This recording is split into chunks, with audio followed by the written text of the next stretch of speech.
seventh graders. Welcome to online school. We're going to be presenting some readings to you, so if you need to use this avenue to help you to read a little bit better, then you can. So take out your curriculum, and today we're going to have a guest reader. This is my daughter, Haley. Hi guys, thanks for following along. We are reading chapter 25.2, and the title is A Nation Transformed. Industrialization clearly brought more benefits to some. On March 26, 1883, Alva Vanderbilt threw a party to show off her family's new home in New York City. It was not just a party, it was a grand ball, the most dazzling social event in the city's history. And it was not just any home. The Vanderbilts had built a mansion in the style of a European castle, complete with medieval furniture, tapestries, and armor. But then, the Vanderbilts were not just any family. Mrs. Vanderbilt's husband was William Kissam Vanderbilt, a railroad industrialist. He was the grandson of Cornelius Vanderbilt, who made a fortune in banking and shipping.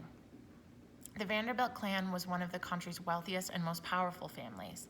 More than 1,200 of New York's social elite flocked to Mrs. Vanderbilt's ball dressed in glittering costumes. Many of the guests came as kings and queens, but Mrs. Vanderbilt's sister-in-law decided to be more modern. She came dressed as the Electric Light. Mrs. Vanderbilt's party reflected the way industrialization was transforming American life in the decades after the Civil War. Cities like New York were booming.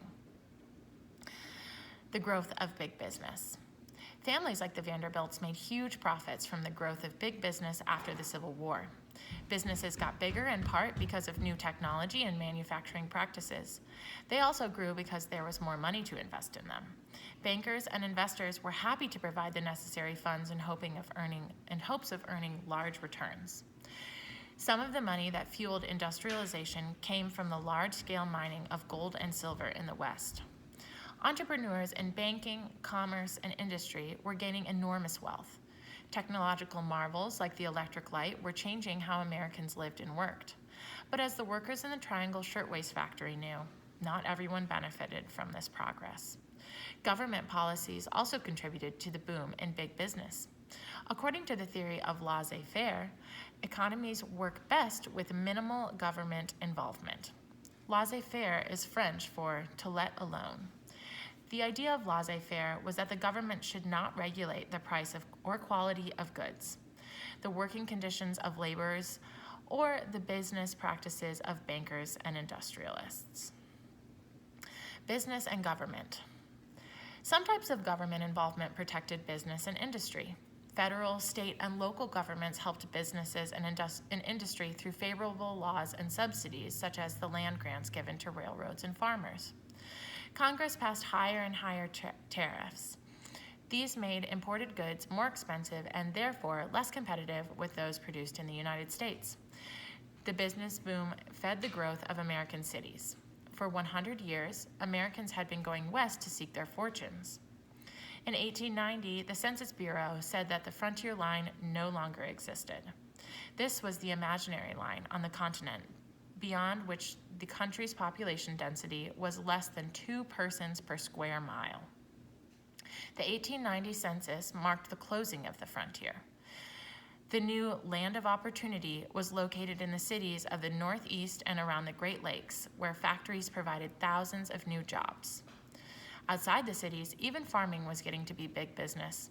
In the Midwest, commercial farmers used new machinery and techniques to grow crops on a larger scale than ever before. The wildest dream has become reality, marveled one writer in 1887. Nothing is too large for belief. 20 and even 30,000 acre farms and 100 bushels to the acre. The New West is a veritable wonderland. The Gilded Age. As businesses got bigger, so did the fortunes of those who owned or invested in them. Between 1860 and 1892, the number of millionaires in the United States grew from 400 to more than 4,000.